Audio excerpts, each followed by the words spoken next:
Alright, so today I want to show you 21 ball pythons that have some problems. These are essentially genetic anomalies that are associated with certain morphs or certain combos in ball pythons.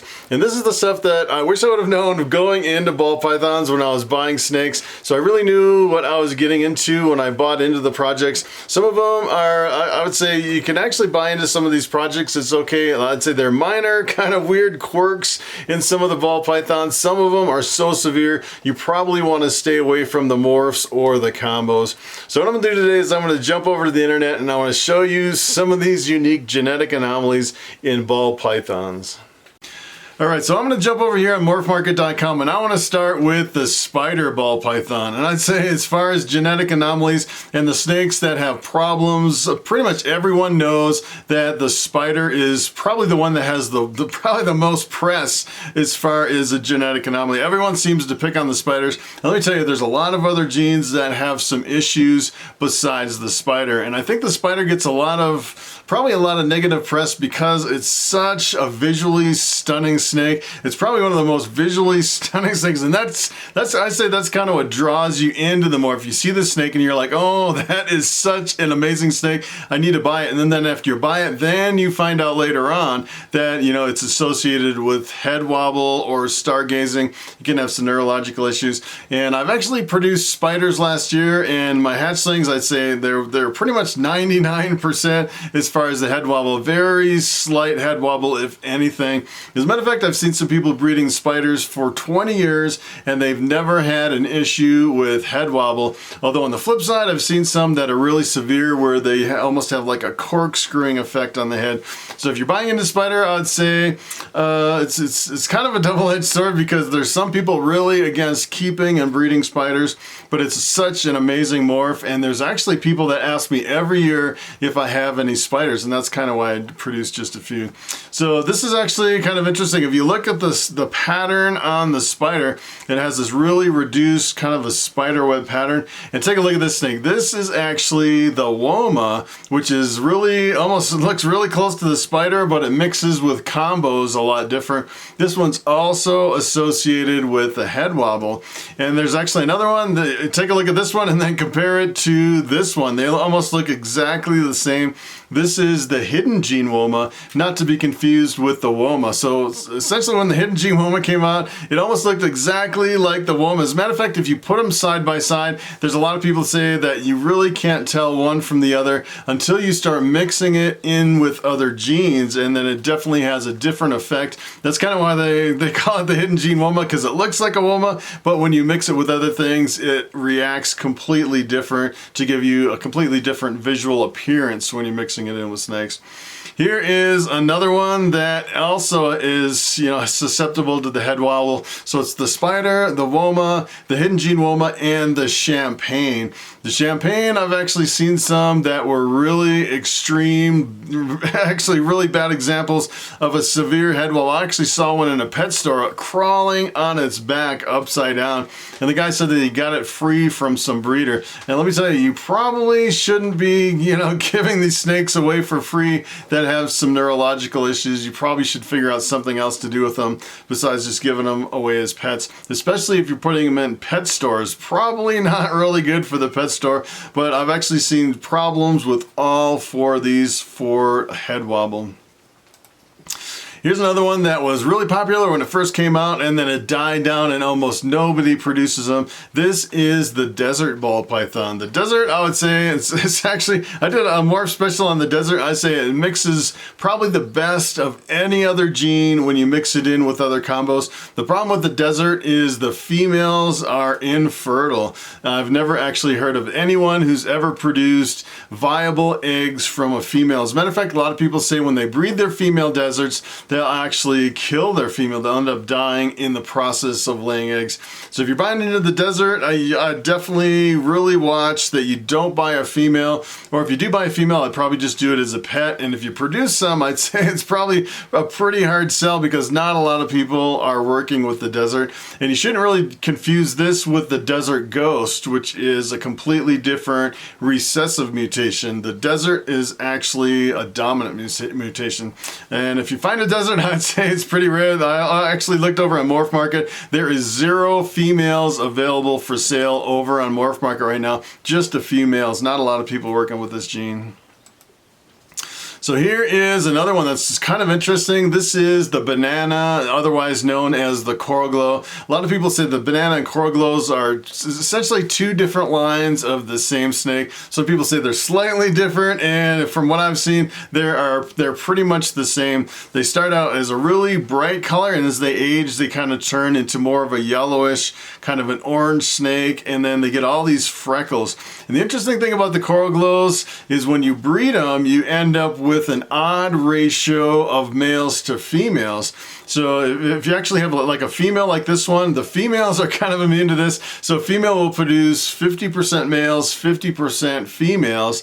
And a male will either produce all males or all females. And that is only the offspring that carries the coral glow gene. So if you get offspring that don't have coral glow, it's pretty much a 50-50 mix of males and females. It's kind of an interesting morph. It's like no other morph that I've ever seen in ball pythons where the gender of the offspring is associated to kind of the genetics of the parents.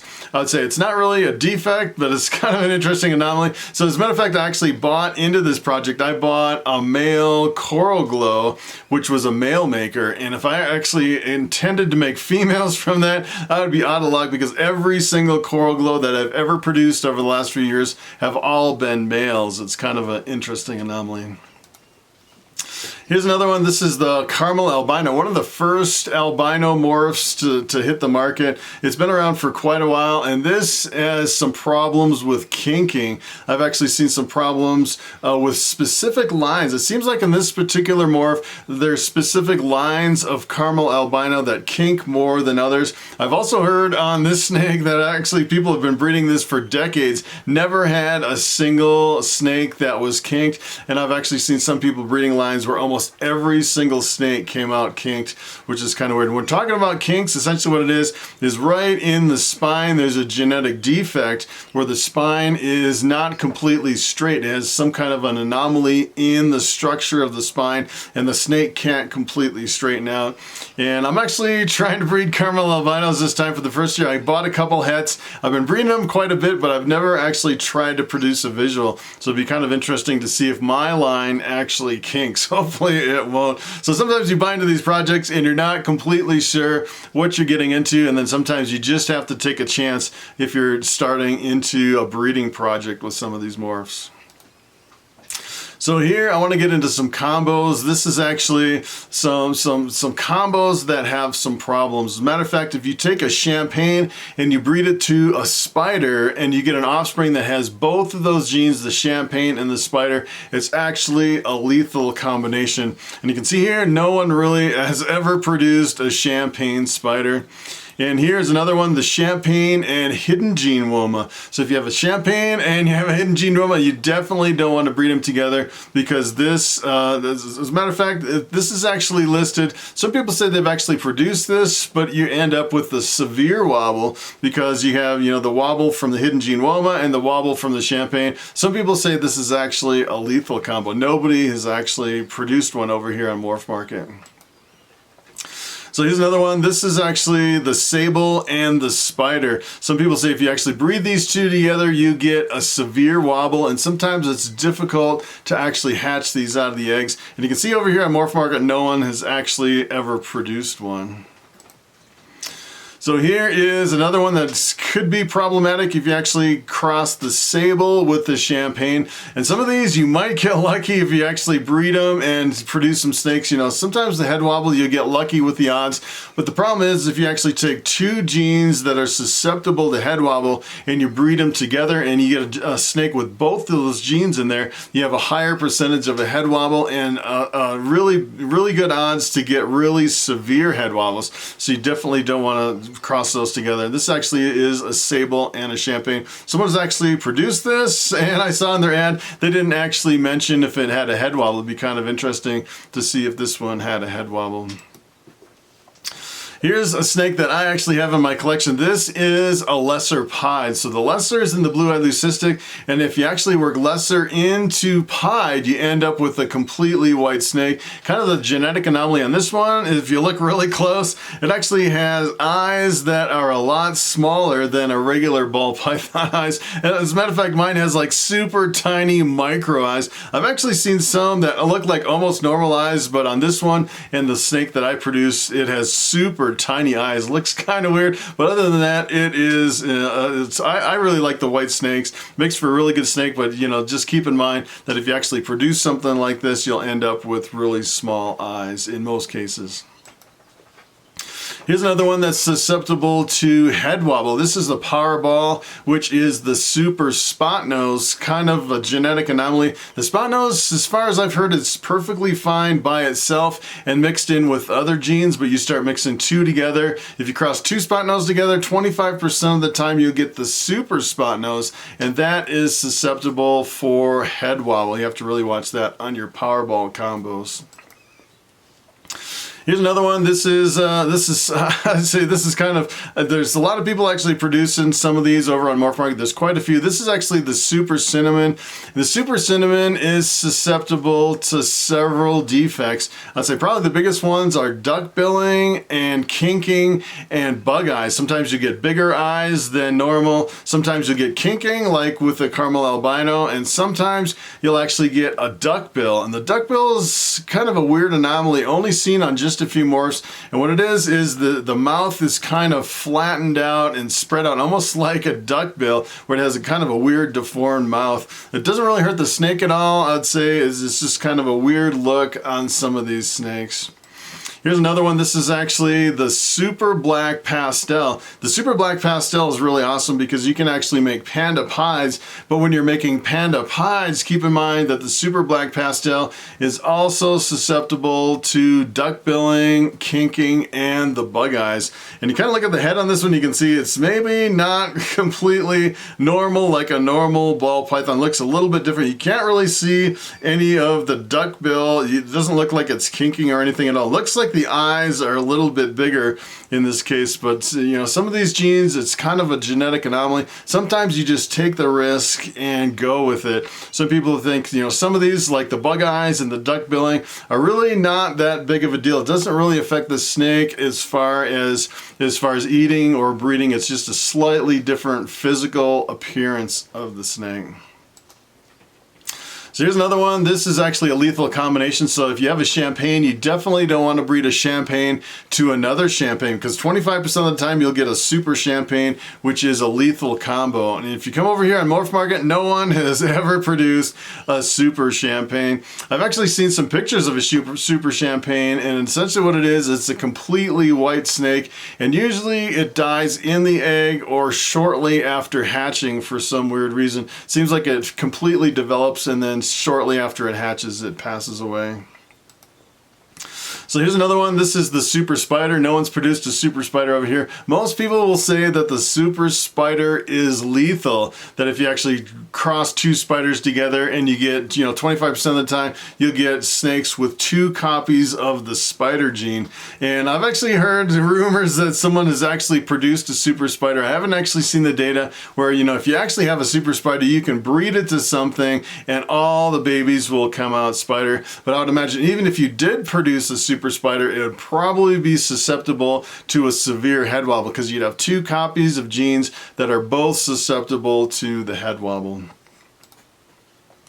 Here is another one that's kind of interesting. This is the Super Sable, and the Super Sable, it's weird because you can take the Sable and breed it into anything, and you can get Sable combos with the Sable plus other genes, and it seems like there's not really a problem with the head wobble until you breed it back to itself, and you get the Super Sable, which is susceptible to head wobble, kind of like the spot nose. There's not really a problem with the spot nose, it's only the super spot nose when you have two copies of the same gene. Here's another one that is a lethal combination. This is the Super Hidden Gene Woma. You definitely don't want to go after that one. Here is the Super Lesser. The Super Lesser is kind of like the Lesser Pied, where it has a weird kind of a anomaly going on with the eyes. If you take a look at this one, this is what we call bug eyes. It has bigger than normal, almost looks like alien eyes on this one. And a lot of times it doesn't really bother people that, you know, some of these blue-eyed leucistics, the pure white snakes, they're so beautiful. It doesn't really matter if the eyes are a little bit bigger or a little bit smaller. Just one of the genetic anomalies with the Super Lesser. As a matter of fact, if you took a Super Lesser and you bred it with a Super Mojave, you get a whole clutch of lesser Mojaves, which they consider pretty much the ideal blue-eyed leucistic. It's a really pure, bright white snake, and the eyes are perfect with the lesser Mojaves. So here's the last one I want to cover. This is a Super Woma. The Super Woma is also a lethal combination. So a lot of these that have the head wobble, they're susceptible to the head wobble. I'd say not in all cases they actually have a head wobble, but if you start breeding two of them together, a lot of times it's actually a lethal combination. You want to stay away from breeding a head wobbler to a head wobbler. All right, so it is time for the question of the day. An impressive investor asks, do you have any backup plans in case of a power failure? And that is a very good question. You definitely want some kind of a backup power so you can maintain the temperature in your reptile room, especially if you have a lot of money tied up in snakes. And whether that's heating or cooling, you definitely need some kind of a power source. And pretty much what I found is the best. You can actually go over on eBay and get a gas generator, a 4,000 watt gas generator for about 300 bucks. That's actually what I paid about 5 years ago, and that thing is still running strong. And I'll actually put a link in the description below underneath this video where you can actually go over there and see that generator. But if you actually buy a gas generator, one thing you have to keep in mind is you want to run that generator away from your house. So you need some long extension cords to get the noise and the fumes away from the house. And then you want to run that into the house. And then you want like power strips and a bunch of cords. Usually what I do for an extended period of time, if we're out of power, I actually hook up the generator and run a really long line and then hook it up to my refrigerator and my freezer, my fish tanks. You can run a line down here, run all the heaters on all my tubs in the snake room. You can run a lot of stuff on 4,000 watts. I actually do like a laptop and we can watch movies and I can do a lamp and everything. It's pretty awesome how far 4,000 watts can go. And I've actually just recently dabbled into solar. If you're thinking about solar, I'd say solar is kind of a double-edged sword. You can actually get unlimited power pretty much for life if you go to solar. The problem is the cost of the batteries are so expensive. If you're actually trying to power your whole house with solar, it'd probably take maybe $50,000 or $60,000 to get a really big system. So for just a few hundred bucks, you can actually get a gas generator. That is what I would recommend. So that is pretty much it. Thanks for watching, and I will see you in the next video. All right, so this is unbelievable. Here is the end of my driveway, and you can almost see my house through the trees. There's my cows over there. And I actually had a package delivered. I couldn't figure out where it was. Here is my dumpster, kind of at the end of the driveway. And here I'm actually taking stuff out to the dumpster with my ATV. And I was wondering, where is this package? I can't find it anywhere. Come to find out, you're not gonna believe this. Take a look at this. This is where UPS put my package. I would have never found this package tied to a tree like an ornament. This is absolutely ridiculous. And it's in the middle of the forest. I couldn't even believe that, that they would put a package there. I can't even believe that I found it.